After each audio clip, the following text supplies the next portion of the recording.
about the language of staying stuck.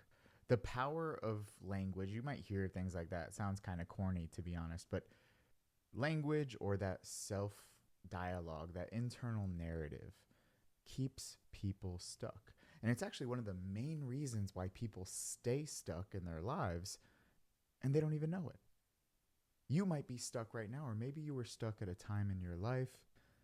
Language plays such a role, like such a huge role in keeping people stuck. The sad thing is, so many people will stay stuck because they'll never change the language that's keeping them there.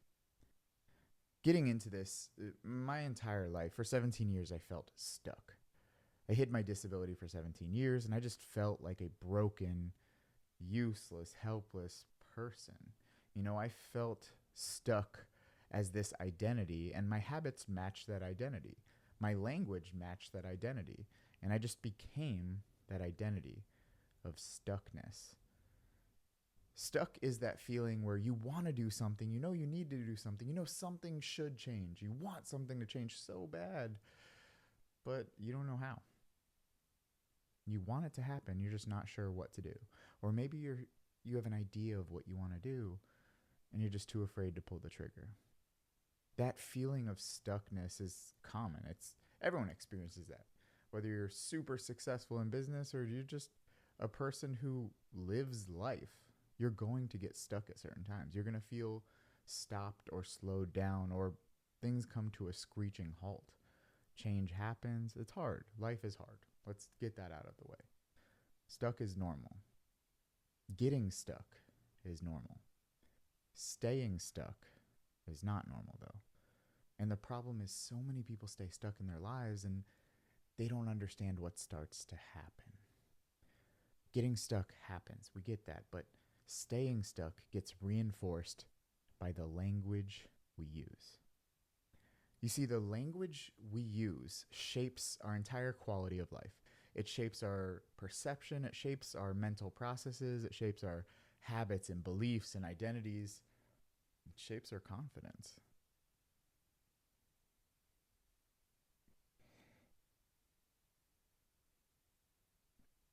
I really do feel like language is destiny.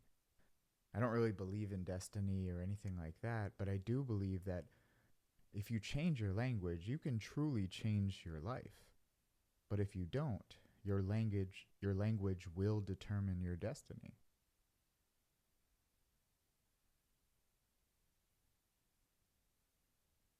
So by now you're probably asking, what do you mean by language? Do I need to learn Spanish or French? No, I'm not talking about change the language you speak outwardly, outright. Language, or the internal dialogue, the internal narrative that we talk to ourselves about and with. When you see something happen, whether it's a good event or a bad event, just your general experiences of life, what kind of language are you using? When you see a bright light, are you like, oh, damn, that's super bright. Now I can't see and life sucks? Or do you just see the light for what it is? Or you're like, wow, that was crazy. When something happens, if you get a flat tire, do you make it worse? The language you use, does it come out overly negative? Does it come out ineffective? Does it come out in a way that beats you down instead of helps you get past it? You have to start asking yourself, is the language I'm using helping me or hurting me?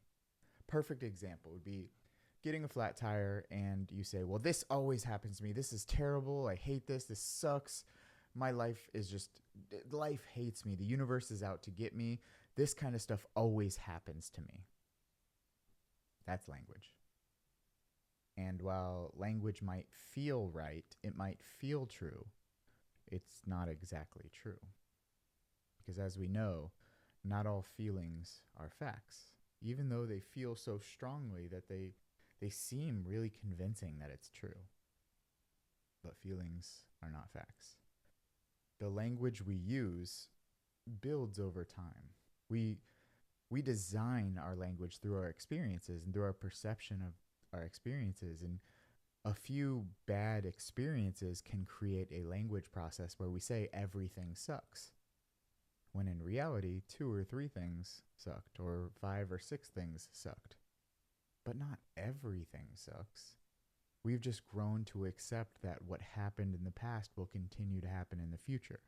The problem with that belief is one, it's not exactly true. And two, you're condemning the future to what happened in the past. You're giving yourself very little, if not zero, room for improvement or growth.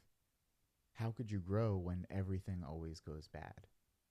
How could you grow with things always turn out this terrible? When you're prophesizing what's going to happen,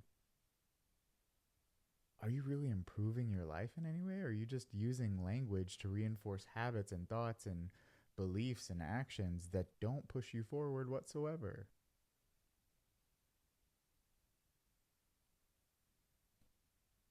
And it's not even really that language is the problem, though.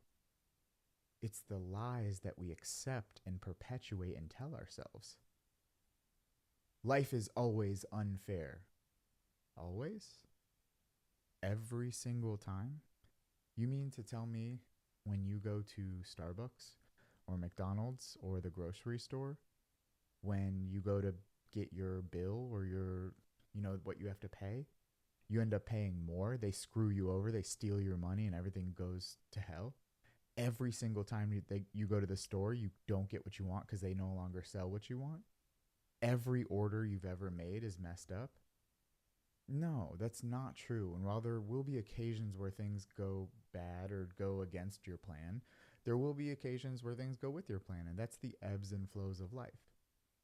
But to make an absolute statement that says, no, life always goes against me or life is always shit, that's not true. And when you start lying and you have the language of lying, and that's the common phrase, you make these absolute grandiose statements about very specific items, you're creating an environment where you expect to be let down. You expect to let yourself down. You expect a lower quality of life. How could you ever feel confident or happy in an environment you've already told yourself sucks? I'm not asking you to be a positivity hippie and just be, yes, yes, yes, yes, I can, yes, I can. I'm just asking you to tell the truth. I'm asking that your language reinforces the reality, which is things aren't always bad. Things aren't always good. When things happen, we address them and that's it. We don't tell a worse story based on something that is happening in one moment. All of the years of past trouble and experiences and good, bad, ugly, anything, there's no reason to add that to the current experience and tell yourself this bigger story. If I go to buy rice and they don't happen to have rice that day that I wanted, I can't say the store never has what I want. I left with $70 worth of groceries of things I wanted. But today, this one time or these few times, I didn't get what I wanted. I can't lie to myself and tell myself a worse story.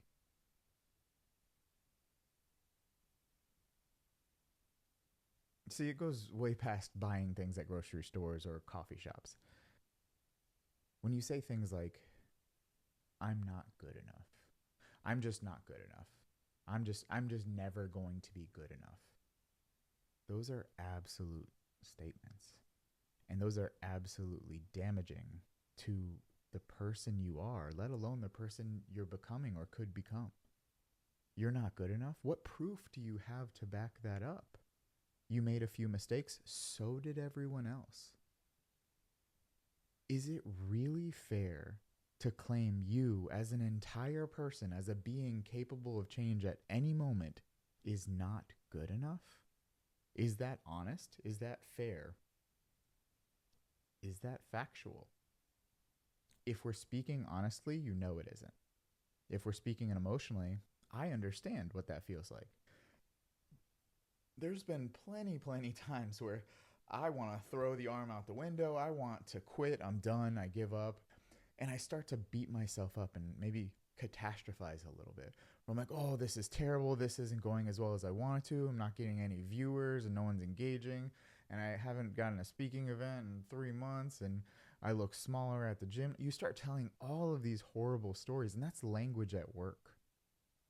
That's language at work. And its job in that moment is to tear you down. And maybe it's the negativity in your brain that we've kind of cultivated over time, or maybe it's the lack of attention and intention to change that language that doesn't serve you. We have to be honest, and we have to start replacing those phrases. Instead of saying things like, I'm not good enough, we say, in this moment, I didn't get to my goal, but it doesn't mean that won't change in the future. Part of that is giving yourself hope. Yes, absolutely. But the other part of it is just being honest. Again, you don't have to be overly positive. I just need you to not be wildly negative for no reason. There is no reason we should be making those absolute statements of saying, I am not X or I am X. Give yourself a fighting chance by being honest first and making sure your language backs up honesty.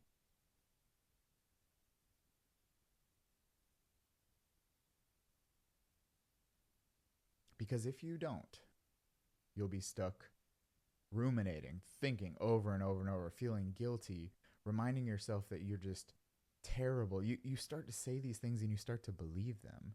And when you believe them, you start to act on them, or lack of act.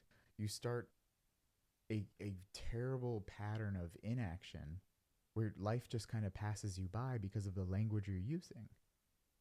Language is the start of any thought or belief or action. And if the input is bad, how can you expect a great output? Similar to gas in a car, you can't put maple syrup in the gas tank and expect the car to take you anywhere you want to go. Let alone, you can't be mad at the car for not going for the thoughts or gas that you're putting in the car that wasn't good. How can your life go anywhere when the fuel or language that you're using isn't good?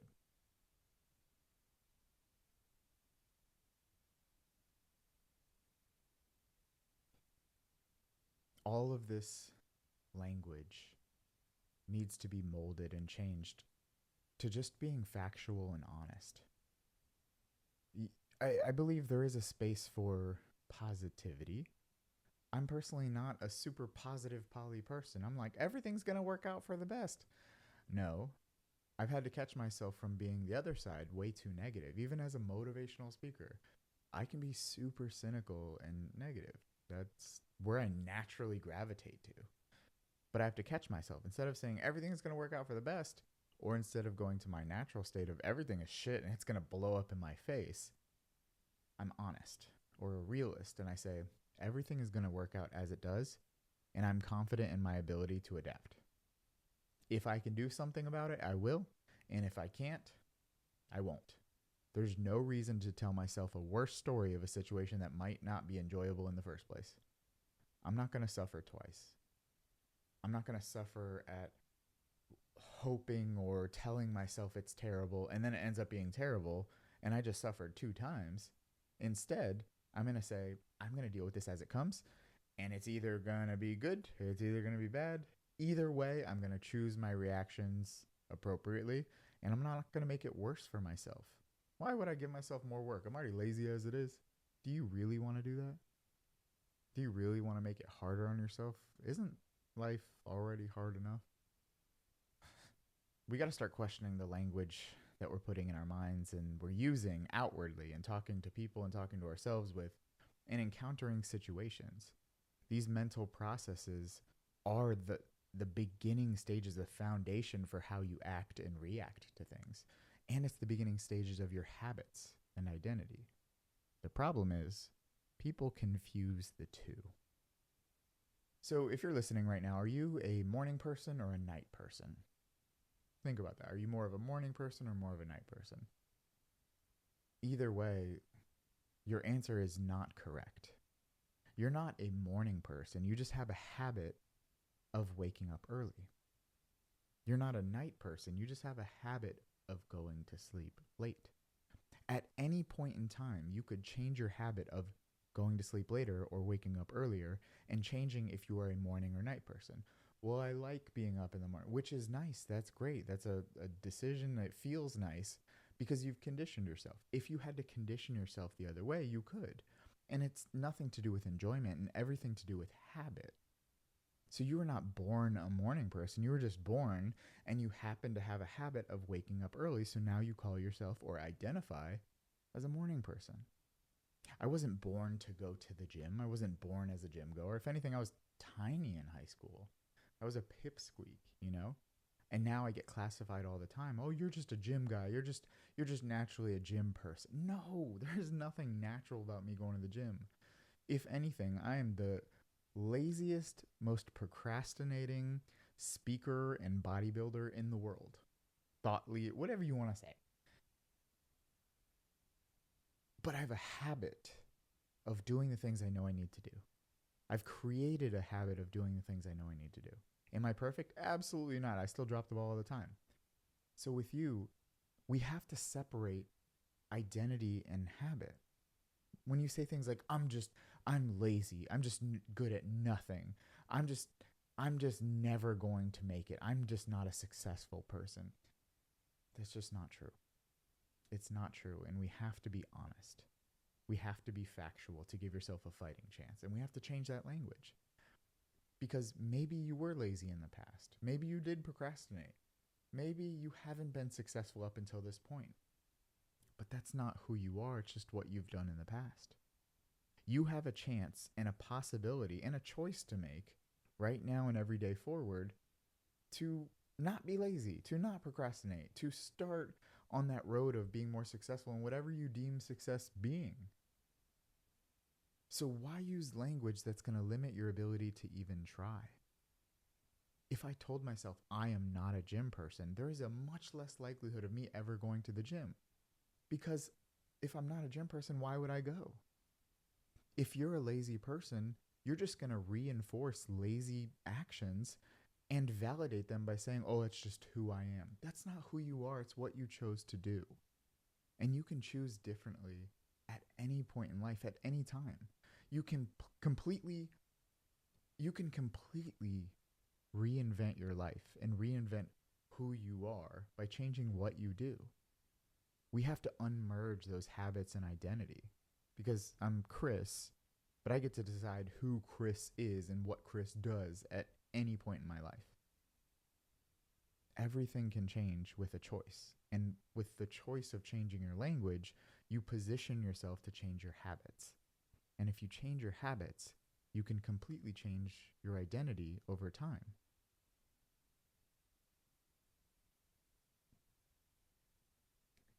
There's this weird loop where it's just like language influences your habit and your habits influence your language, and just back and forth and back and forth. And over time, that creates this identity, which just reinforces the habits and the language. And it's just this influx of reinforcement. And I didn't say negative or positive reinforcement. That's really depending on the language you use and the habits you do. The identity formed comes from the habits and the language that we use. And if we're in control of that, why not create a stronger identity by improving the way we speak to ourselves, that internal narrative, those factual responses, and give ourselves a chance at being more than what we used to be?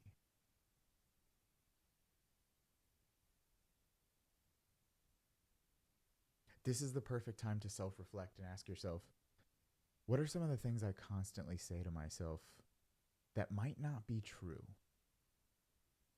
What kind of identity have I created for myself by my habits?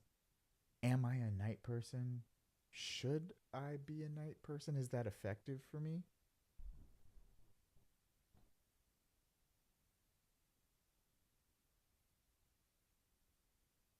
Should I be a night person? Is that, should I be a night person? Is that truly effective for me? What language, what words or phrases might I need to change to completely change the way I operate, to stop validating the past behaviors and start creating better behaviors moving forward? This is a perfect time to self-reflect and say, what could I possibly change? Maybe there's some bits of language or some phrases that I use that are hurting me and not helping me. When we have those definitive phrases like, I'm just lazy, I'm just destined for nothing, that's just who I am, we have to catch those phrases and edit them for truth. Because it's not, again, who you are, it's who you have been. And who you have been is not who you have to be moving forward. This language goes past habit and identity, and it goes into belief too. We tend to truly believe that the way we have been is the way we have to be. It goes completely unchecked. If you are left in a room to believe that you have your entire life mapped out for you based on your past, can you really go any higher than you've already been? Can you really outgrow all of the mistakes? Or are you just going to keep reliving those mistakes as painful moments and lessons that you learned nothing from? You've made definitive statements based on an ever-growing person, yourself, who at any time can change everything. But instead, you rob yourself of that opportunity by using language that defines who you have to be. You've created a glass ceiling for your potential.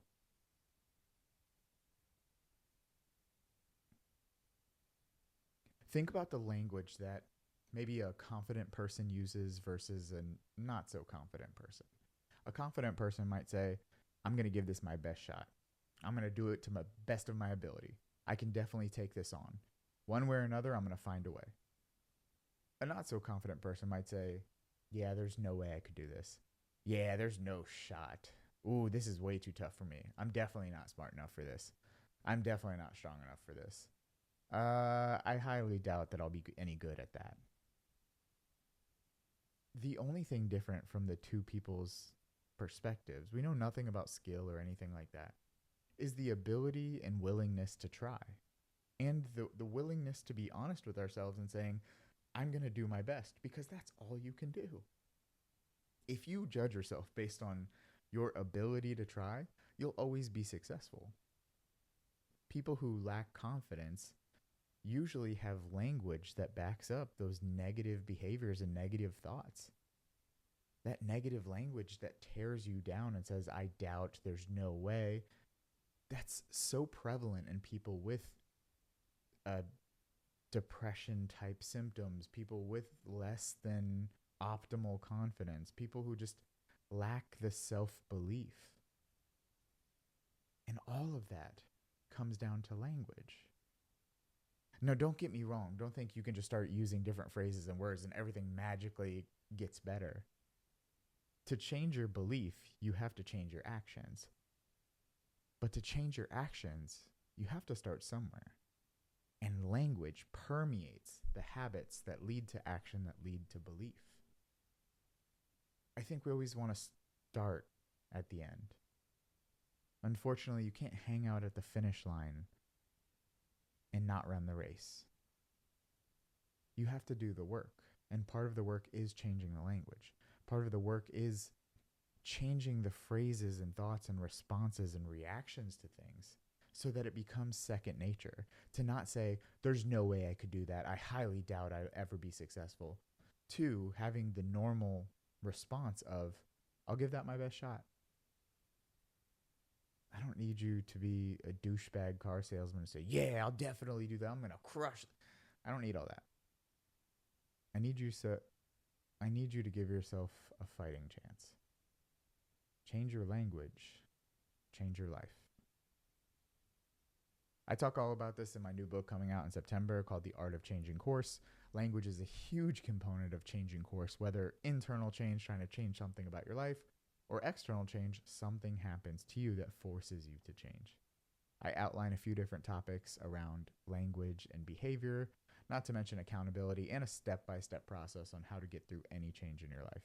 It's actually available for pre-order now on Amazon and Barnes & Noble if you just look up The Art of Changing Course by Chris Ruden, myself. Check it out. It comes out September 4th, but pre-orders are live now. So any support is super appreciated. Thank you so much for listening. Until next time.